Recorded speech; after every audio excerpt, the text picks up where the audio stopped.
तो मूवी शुरू होते ही हम देखते हैं कि किसी जगह पर एक मेला लगा होता है। वहाँ पर बहुत रश होता है और सब लोग वहाँ एंजॉय कर रहे होते हैं। वहाँ पर एक पुलिस ऑफिसर भी था। तो वो देखता है कि एक आदमी एक लड़की का पर्स चुरा कर भाग रहा है। पुलिस ऑफिसर उसे रोकता है लेकिन वो नहीं रुकता। तो वो पुलिस ऑफिसर खुद उसका पीछा करने लगता है, लेकिन वो चोर बेसमेंट में चला जाता है किसी रेलवे लाइंस की। वो डिटेक्टिव यानी वो पुलिस ऑफिसर भी उसके पीछे पीछे जाता है। वो उसे ढूंढ ही रहा होता है कि तभी पीछे से कोई मास्क वाला आदमी उसे मुंह पे कपड़ा देके किडनैप कर लेता है। जब डिटेक्टिव को होश आती है तो वो खुद को रेलवे के दरमियान पाता है। वो एक स्टूल पर था। उसकी जुबान पर बहुत खतरनाक मशीन लगी हुई थी जो कि उसके मुंह को और उसकी जुबान को जख्मी भी कर रही थी। अगर वो जरा सा भी हिलता तो उसकी जुबान कट सकती थी। वो काफी डरा हुआ था कि कैसे अपनी जान बचा के यहाँ से जाए। तभी उसके सामने एक छोटा सा टीवी होता है जिस पर कोई वीडियो प्ले होती है। उसमें वही अजीबोगरीब मास्क वाला आदमी था। वो उससे कहता है कि तुम बहुत बुरे आदमी हो, तुमने 2 लोगों के खिलाफ कोर्ट में झूठी गवाही दी थी और अब वो वक्त आ चुका है जब तुम्हें सजा मिलेगी। कुछ ही देर में यहाँ ट्रेन आने वाली है और वो तुम्हें उड़ा देगी और अगर तुम ऐसी मौत नहीं मरना चाहते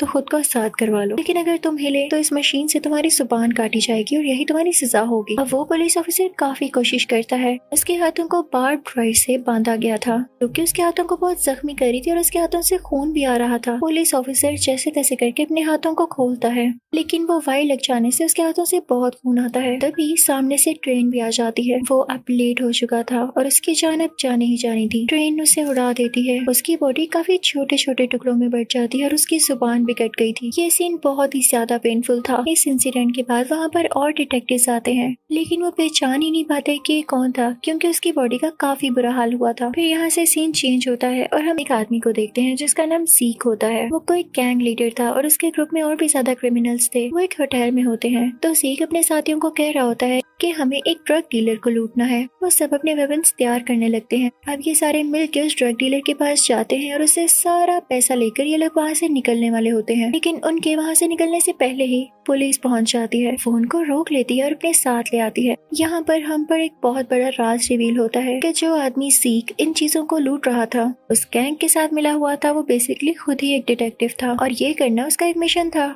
वो एक लोकल पुलिस ऑफिसर से बात कर रहा होता है। डिटेक्टिव सीक कहता है कि मैं लोकल पुलिस ऑफिसर्स पे ट्रस्ट नहीं करता, पता नहीं वो केस को कैसे डील करें। तो जिस लड़की से बात कर रहा होता है उसका नाम एनजी होता है। एनजी उसे कहती है कि तुम्हें उनको बताना चाहिए था और तुम खुद ही उनके साथ चोरियां कर रहे हो। वो कहता है कि कुछ साल पहले उसके साथी से गलती हो गई थी। जब उसने उसको पकड़वाया तो इस बात पे उसको काफी अप्रिशिएट किया गया। उसे रिवॉर्ड भी मिला, मेडल भी मिला, लेकिन बाकी पुलिस वाले उससे नफरत करने लगे, उससे जेलस होने लगे थे। तो एनजी उसे कहती है कि इस तरह अकेले काम करना ठीक नहीं, मैं तुम्हारे साथ एक और डिटेक्टिव को साथ लगा रही हूँ। है तो वो नया, लेकिन तुम दोनों मिलकर काम करोगे। अब सीक काफी गुस्से में वापस अपनी टेबल पर चला जाता है, लेकिन वहाँ पर चूहा पड़ा होता है और वो भी मरा हुआ। उसे काफी गुस्सा आता है और उसे पता चल जाता है कि ये बाकी पुलिस ऑफिसर्स का काम है, क्योंकि बाकी पुलिस ऑफिसर उसे काफी जेलस होते थे। लेकिन तभी वहाँ पर नया डिटेक्टिव आता है और उससे कहता है कि आप मुझे अच्छे लगते हैं, मैं आपके फादर से भी बहुत इम्प्रेस हूँ, उन्होंने बहुत बड़े बड़े काम किए हैं। अगर मैं आपको सच बताऊं तो मैंने ये प्रोफेशन भी आपके फादर की वजह से चूज किया। मैं भी उनकी तरह काम करना चाहता हूँ और मुझे प्राउड है कि मैं उनके बेटे के साथ काम करने वाला हूँ। तभी वहाँ पर एनजी आ जाती है और उन दोनों से कहती है कि अच्छा बातें बस करो, उधर रेलवे लाइंस में कोई एक्सीडेंट हुआ है और तुम दोनों का जाना बहुत जरूरी है इसी वक्त। अब वो दोनों वहाँ के लिए निकल पड़ते हैं। अब रास्ते में ये दोनों डिटेक्टिव्स बातें करने लगते हैं।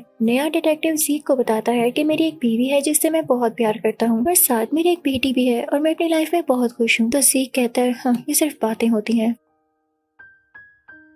तुम कुछ साल और वेट कर लो, फिर देखना ये चीजें तुम्हारे लिए नॉर्मल होंगी, बल्कि तुम्हें ये सब अच्छा ही नहीं लगेगा। असल में सीक की खुद जो सेपरेशन हो चुकी थी तो वो इन रिश्तों पर बिलीव ही नहीं रखता था। नया डिटेक्टिव फील करता है कि सीक में कोई होप ही नहीं है और वो काफी सैड और रुखी रुखी बातें करता था, इसीलिए तो वो काफी रिजिड और बोरिंग लगता था। फिर बातें करते करते वो लोग उस जगह पर पहुंच जाते हैं जहाँ पर ये एक्सीडेंट पेश आया। हर जगह खून फैला हुआ था। अब ये दोनों वहाँ जाकर इन्वेस्टिगेशन करने लगते हैं, लेकिन इन दोनों को भी नहीं पता चल पाता कि ये बॉडी असल में है किसकी। फिर यहाँ से ये लोग अपने ऑफिस आ जाते हैं। तभी सीक को वहाँ पर एक पार्सल आता है और उसके अंदर एक यूएसबी होती है। उस पर लिखा होता है कि देखो मेरे अंदर क्या है। सीक उसे अपने पर्सनल कंप्यूटर के साथ अटैच करता है। जब उसे खोलता है तो उसके अंदर एक स्पाइरल की पिक्चर होती है। सीक जब उसे क्लिक करता है तो एक वीडियो प्ले होती है। वीडियो में पहले वही स्पाइरल शो हो रहा होता है, लेकिन फिर किसी की आवाज आती है। उस मैसेज में ये था कि उस पुलिस ऑफिसर ने गलत किया और मैं सबको उनके किए की सजा दूंगा, और ये मत सोचना कि वो आखिरी पुलिस ऑफिसर था जो कि मारा गया, बल्कि और भी मरेंगे। नया डिटेक्टिव सीक से कहता है कि तो जिक्सो लग रहा है। तो सीक उस बिल्डिंग को पहचान लेता है जिसके ऊपर स्पाइरल बना हुआ था। वो उसे कहता है कि फौरन हमें यहाँ जाना होगा। अब वो दोनों उस बिल्डिंग की तरफ जाते हैं तो वहाँ पर उन्हें एक और बॉक्स दिखाई देता है। जब वो लोग उसे खोलते हैं तो उसके अंदर उस पुलिस ऑफिसर की जुबान होती है और उसका बैज भी होता है। अब ये देख के उनको पता चल जाता है कि ये रेड बॉडी किसी और की नहीं बल्कि उसी पुलिस ऑफिसर की है। तो वो समझ जाते हैं कि अब की बार जिक्सो पुलिस ऑफिसर्स या डिटेक्टिव्स को ही मारना चाह रहा है। वो वहाँ से जाके सारी बात एंजी को बताते हैं। तो एंजी कहती है कि तो बहुत बुरा हुआ,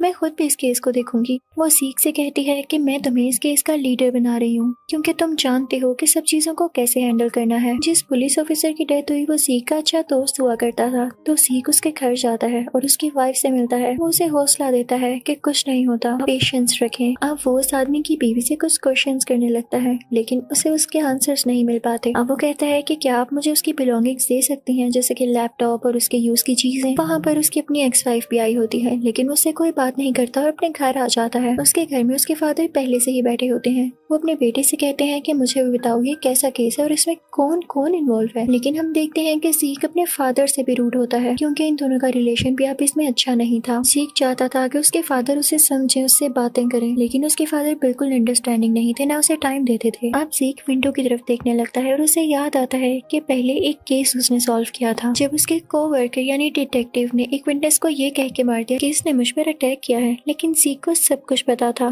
तो सीक ने उसको पकड़वा दिया और ये लोग फिर से केसेस पर काम करने लगे थे। यानी सीक की बस यही लाइफ थी। वो अपनी जॉब के साथ सिंसियर भी था। यहाँ पर अब सीन चेंज होता है और हम दो पुलिस ऑफिसर्स को देखते हैं जो कि एक सीसीटीवी फुटेज देख रहे होते हैं उसी पुलिस ऑफिसर की जो कि उस चोर के पीछे जा रहा था। अब उनमें से एक पुलिस ऑफिसर उस ड्रग डीलर का पीछा करने लगता है लेकिन ये बात वो सीक को नहीं बताता। वो पीछा करते करते एक डार्क बिल्डिंग में पहुंच जाता है जहाँ पर उसे वो तो नहीं दिखाई देता लेकिन एक कवर्ड चीज होती है। जब कवर हटाता है तो वही मास्क होता है। वो कोई आदमी था जिसने वो बिग मास्क पहन रखा था। वो वही सेम आदमी था जिसने उस पुलिस ऑफिसर को मारा। ये पुलिस ऑफिसर काफी डर जाता है और बाकी डिटेक्टिव्स को कॉल करने लगता है लेकिन कोई भी उसकी कॉल नहीं उठाता। वो उसे भी पकड़ लेता है और उसके मुंह पर कोई कवर चढ़ा देता है। वो एक वाटर टब में होता है। वो उसके फिंगर्स पर भी कोई ट्रैप दे देता है और वो दोनों ट्रैप्स जो कि इसके मुंह पर थे और फिंगर्स पे थे अब इसमें कनेक्टेड थे। यानी कोई एक चीज भी मूव करती तो दूसरी कट जाती या उसको नुकसान पहुंच सकता था। फिर उसके सामने टीवी पर सेम वीडियो प्ले होती है जिसमें बिग मास्क वाला आदमी होता है। यहाँ से सीन चेंज होता है और हम सीक को देखते हैं जो कि नए डिटेक्टिव को कॉल कर रहा होता है। फिर सीक वहाँ से अपने फादर के घर जाता है लेकिन देखता है कि उसके फादर कहीं पर भी नहीं होते और हमें एक फ्लैशबैक में दिखाया जाता है कि उसके फादर कल लेके कहीं गए थे इसीलिए वो घर पर नहीं थे। अब अगले दिन सी को एक और पार्सल रिसीव होता है जिसमें एक बॉक्स में एक और यूएसबी होती है। जब सी को यूएसबी प्ले करता है तो उसमें एक डॉल दिखाई देती है। उसकी शक्ल भी बिग मास से मिल रही थी। अब सीक पुलिस के साथ एक जगह पर जाता है। वहाँ पर एक गाड़ी भी खड़ी होती है लेकिन जब सीक उस गाड़ी का दरवाजा खोलता है तो उस गाड़ी में से एक मरा हुआ पिग बाहर आता है। सीक को काफी क्रीपी लगता है। वहाँ पर उसे एक और बॉक्स मिलता है जिसमें उसी पुलिस ऑफिसर की उंगलियां और बैज था जो कि वाटर टब में उसी ट्रैप में मर गया। सीक को ये बात काफी अजीब लगती है और वो उस जगह पर जाता है जहाँ पर वो पुलिस ऑफिसर आखिरी बार था और जहाँ पर उसकी डेथ हुई। वहाँ पर उस पुलिस ऑफिसर की डेड बॉडी होती है और टीवी भी चल रहा होता है वही जिस पर वो वीडियो प्ले हुई थी। फिर फ्लैशबैक में हम देखते हैं कि इस पुलिस ऑफिसर की डेथ कैसे हुई। वीडियो में वही मास्क वाला आदमी उस पुलिस ऑफिसर से कह रहा होता है कि या तो तुम अपनी उंगलियां काट लो या तो इस पानी में करंट छोड़ दिया जाएगा और तुम मारे जाओगे। लेकिन वो पुलिस ऑफिसर सेम उसी तरह से टाइम पर खुद को छुड़ा नहीं पाता और वो मारा जाता है। बाद में उसकी फिंगर्स भी काटी जाती हैं। जीक सोचता है कि ये काम जिक्सो का नहीं हो सकता क्योंकि वो पुलिस ऑफिसर्स को स्पेशली क्यों मारेगा। ये जरूर कोई पुलिस ऑफिसर से बदला लेना चाहता है और हमें इसको पता लगा कर ही रहना होगा। वो नया डिटेक्टिव जीक से कहता है कि आप याद करें आपकी किसी के साथ दुश्मनी तो नहीं। वो उसे कहता है कि हाँ, मैंने अपने एक दोस्त को पकड़वाया था क्योंकि उसने एक विटनेस को मार दिया था। वो अब फ्री हो चुका था तो जीक उससे मिलने के लिए दोबारा जाता है। वो अब एक चर्च में था और चर्च को ही सर्व कर रहा था। तो जीक उससे पूछता है कि क्या जो उस दिन मैंने सुना और देखा क्या वो सच था। तो वो आदमी उसे कहता है कि हाँ, मैंने गलत किया और मुझे इस बात का एहसास भी है। मुझे उस विटनेस को नहीं मारना चाहिए था। जीक वहाँ से दोबारा अपने फादर के घर जाता है लेकिन उसे अपने फादर दोबारा नहीं मिलते। वो अपने फादर को बहुत कॉल्स करता है और मैसेजेस भी करता है लेकिन उसे कोई रिस्पॉन्स नहीं आता। अब नेक्स्ट डे जीक जब पुलिस स्टेशन जाता है तो नोटिस करता है कि आज वो नया डिटेक्टिव भी नहीं आया और उसी के साथ जीक को आज एक और बॉक्स मिल जाता है। जब उस बॉक्स को खोलता है तो उसमें एक बिग मास्क होता है जिसकी बॉडी भी होती है साथ। उसकी बॉडी पर एक टैटू बना होता है, साथ कुछ इंक होती है। इसे लग रहा था कि वो ब्लड हो, और साथ एक लेटर भी होता है जिसके ऊपर ये लिखा था कि जब तुम बिजी हो गए अपने लोगों को बचाने में, मैं तुम्हारे बॉस को पकड़ लूंगा। ज़ीक देखता है कि वो स्किन उसी नई डिटेक्टिव की थी, क्योंकि जो टैटू स्किन पे था वो उस नई डिटेक्टिव के बाजू पर था। तभी ज़ीक को ये भी पता चलता है कि एक डेड बॉडी है जिसके साथ उसकी स्किन नहीं है। तो ज़ीक काफी वरीड हो जाता है कि कहीं ये नया डिटेक्टिव तो नहीं। दूसरी तरफ दुनिया पागल हो जाती है कि जिक्सो वापस आ चुका है, वो सब लोगों को मार रहा है, लेकिन एंजी उन सबको कंट्रोल कर रही होती है और उनसे कहती है कि नहीं, ये जिक्सो नहीं है, हौसला रखें। अब ज़ीक अपनी गाड़ी ड्राइव कर रहा होता है कि तभी से कुछ मैसेजेस रिसीव होते हैं। इसमें उसे ये भी बताया जा रहा होता है कि एक और पुलिस ऑफिसर मारे जाने वाला है, तो उसे बचाओ जाकर। दूसरी तरफ उसके डैड का भी उसे मैसेज आता है कि किसी पुराने केस पर इन्वेस्टिगेशन शुरू कर दो। तो उसे पता चल जाता है कि नहीं, ये सब फेक मैसेजेस हैं, क्योंकि लेटर में ये था कि जब तुम किसी दूसरे काम लगोगे तो मैं तुम्हारे बॉस को पकड़ लूंगा। वो इनको इग्नोर करता है। ज़ीक फौरन से वहाँ पुलिस स्टेशन की तरफ निकल जाता है। दूसरी तरफ हम एंजी को एक डार्क सी जगह पर देखते हैं जहाँ पर वो किलर भी होता है। वो उसे पकड़ लेता है, जहाँ पर वो उसे एक सौ के ऊपर लिटा देता है और उसका काफी खून निकलने लगता है। और फिर इसके बाद वो एंजी का फेस एक कपड़े से कवर कर देता है। तभी वहाँ पर एक रिकॉर्डर में एक ऑडियो प्ले होती है। उसमें बोला जा रहा होता है कि आज तक एंजी तुमने बहुत सारे केसेस लड़े, जाहिर है उसमें क्रिमिनल्स भी होंगे और इनोसेंट भी, जो कि मारे गए या जेल भेज दिए गए। अब जिन इनोसेंट को तुमने जेल में भेजा या मरवा दिया या उनके हक में बोल नहीं सकी, उनकी फेवर नहीं कर सकी, तो इसके बदले में अब तुम्हें सजा मिलेगी। अब तुम्हारे पास दो ऑप्शंस हैं, या तो तुम अपनी बैक बोन 100 के साथ लगा दो, इसे पुश कर दो, ये कट जाएगी, या दूसरी ऑप्शन तुम्हारे पास ये है कि तुम्हारे फेस पर गर्म गर्म वैक्स लगाई जाएगी, इससे तुम्हारी फेस की स्किन उतर जाएगी। लेकिन उससे पहले एंजी को जो टास्क दिया जाता है खुद को छुड़वाने का, वो खुद को छुड़वा नहीं पाती। टाइम ज्यादा हो जाता है और वैक्स उसके मुंह पर गिरने लगती है और वो बेचारी यहाँ मारी जाती है। अब ज़ीक वहाँ जाकर सीसीटीवी फुटेज चेक करता है तो देखता है कि उसमें से 13 मिनट की वीडियो डिसअपेयर है, यानी किसी ने उसके साथ कोई छेड़छाड़ की थी। अब ज़ीक देखता है कि किन किन पुलिस ऑफिसर्स के अकाउंट एक्टिव है, क्योंकि जिसका एक्टिव होगा उसी ने छेड़छाड़ की होगी। तो वो देखता है कि उसने अपने जिस साथी को पकड़वाया था, जिसने एक फिटनेस को मारा था, उसका अकाउंट एक्टिव था, हालांकि अब वो पुलिस में नहीं था।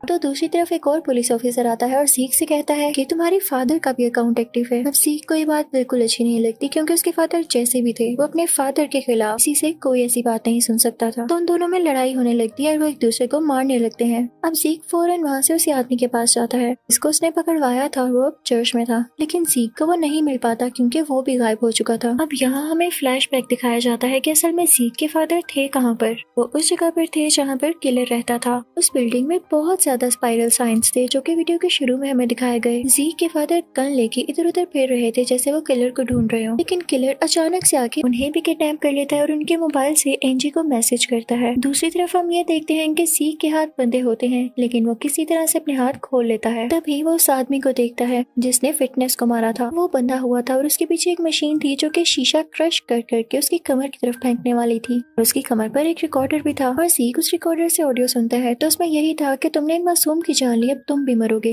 लेकिन वहाँ ज़ीक भी होता है और वो उसको बचा सकता था, जैसे पेन से उसने अपने हाथ खोले थे। अब ज़ीक वो की ढूंढ लेता है जिससे वो उसको आजाद कर सकता था, लेकिन जैसे ही ज़ीक उसको खोलने जाता है तो वो मशीन से शीशे आ आकर ज़ीक की कमर पर लगने लगते हैं, और वो उसके साथी की कमर पर भी लग रहे थे, जिनसे उन लोगों को काफी दर्द होने लगती है। जैसे ही ज़ीक उसको खोलने लगता है तो देखता है कि उसको काफी ज्यादा शीशे लग चुके हैं। उसका काफी खून बह जाने की वजह से उसकी वहीं पर डेथ हो जाती है, यानी ज़ीक का उसे खोलने का कोई फायदा नहीं हुआ था। ज़ीक काफी परेशान होता है और जब वो बाहर आता है तो देखता है कि वही नया डिटेक्टिव उसके सामने है, यानी कि वो जिंदा था। अब वो नया डिटेक्टिव ज़ीक को एक सच बताता है। वो कहता है कि तुम्हारे साथी ने जिस फिटनेस को मारा वो मेरा बाप था। मैंने सब कुछ सुन लिया था, मैं जानता था सब कुछ कि मेरे बाप को किसने मारा। मैंने तभी सोच लिया था कि मैं अपना बदला जरूर लूंगा, लेकिन मैं सिर्फ तुम्हारी वजह से चुप था। मुझे सब प्लान के साथ करना था। अब वो नया डिटेक्टिव ज़ीक से कहता है कि मेरी तो कोई फैमिली भी नहीं थी, मैंने तुमसे सब झूठ कहा। तुम्हें जो अपने फादर के मोबाइल से मैसेज रिसीव हुआ वो भी मैंने ही किया था, लेकिन अब तुम्हारे फादर किडनैप्ड है। मैं तुम्हें एक ऑफर करता हूँ, तुम क्योंकि काफी स्ट्रॉन्ग हो तो क्या तुम मेरे साथ टीम अप करोगे? तो ज़ीक को मजबूरन मानना पड़ता है क्योंकि उसे अपने डैड को जो बचाना था। अब वो नया डिटेक्टिव यहाँ फिर से इनोसेंट बन जाता है। वो पुलिस को कॉल करता है और खुद ही शूटिंग करने लगता है और उससे कहता है कि यहाँ शूटिंग हो रही है। फिर इसके बाद वो नया डिटेक्टिव ज़ीक को भी एक गन देता है जिसमें सिर्फ एक ही गोली थी, और फिर वो उसे उस कमरे में ले आता है जहाँ पर उसके फादर कैद थे। वो भी एक ट्रैप में थे और लटके हुए थे। अब वो नया डिटेक्टिव ज़ीक से कहता है तुम्हारे पास सिर्फ दो ऑप्शंस हैं। अब जैसा कि इस गन में सिर्फ एक ही गोली है, तो यहाँ तो तुम अपने फादर को बचा सकते हो लिया तो तुम मुझे मार सकते हो। अगर तुमने अपने फादर को बचा लिया तो मैं तो उन्हें फिर भी मार दूंगा, और अगर तुमने मुझे मार दिया तो तुम्हारे फादर ट्रैप में वैसे ही मारे जाएंगे, क्योंकि तुम्हारे फादर ने ही वो आर्टिकल बनाया था। इसको फॉलो करवाते हुए मेरे फादर को मारा गया। अब ज़ीक काफी ज्यादा सोचने के बाद ट्रैप पर शूट कर देता है जिसमें उसके फादर होते हैं। उसके फादर की जान अब बच जाती है। के बाद वो फौरन से उस नए डिटेक्टिव की तरफ भागता है जो कि असल में क्रिमिनल बन चुका था। वो उसे पकड़ लेता है और काफी ज्यादा मारता है। अब उस क्रिमिनल की कॉल की वजह से पुलिस तो पहले ही वहाँ पर आ चुकी थी, और जब उन्होंने फायर की आवाज सुनी तो वो अंदर आ गए, लेकिन दरवाजा लॉक था तो वो उसको नॉक करने लगे। अब दरवाजे के साथ एक वायर कनेक्टेड थी जो कि ज़ीक के फादर के ट्रैप के साथ भी कनेक्टेड थी। इस वजह से वो वायर टूट जाती है और स्ट्रेच होने लगती है, और ज़ीक के फादर ट्रैप में दोबारा से हवा में लटकने लगते हैं। दूसरी तरफ हम उस पपेट डॉल को भी देखते हैं जिसके हाथ में गन होती है और उसका हाथ ऊपर होता है जैसे वो किसी पर गन पॉइंट कर रही हो, और इसी तरह से ज़ीक के फादर के हाथ में भी नकली गन आ जाती है और वो पुलिस पर पॉइंट करने लगता है। वो ये जान के नहीं कर रहा था। पुलिस समझती है कि हम पर शूट करने लगा है। पुलिस बिना कुछ देखे उस पर शूट करने लगती है और वो मारा जाता है। ज़ीक सब कुछ जानते हुए भी कुछ बता नहीं पाता। वो चिल्लाने लगता है, रोने लगता है। अभी हम उस क्रिमिनल यानी उस नए डिटेक्टिव को देखते हैं जो कि बड़ी आसानी से वहाँ से भाग निकला था। उसे किसी ने नहीं पकड़ा था क्योंकि उस पर अभी तक किसी को शक नहीं हुआ था। वो एक लिफ्ट में चला जाता है और ज़ीक को इशारा करता है कि तुम अपनी जुबान बंद रखना। ज़ीक अभी भी रो रहा होता है कि वो अपने फादर को नहीं बचा पाया, और इसी के साथ इस मूवी की एंडिंग हो जाती है। Thank you for watching.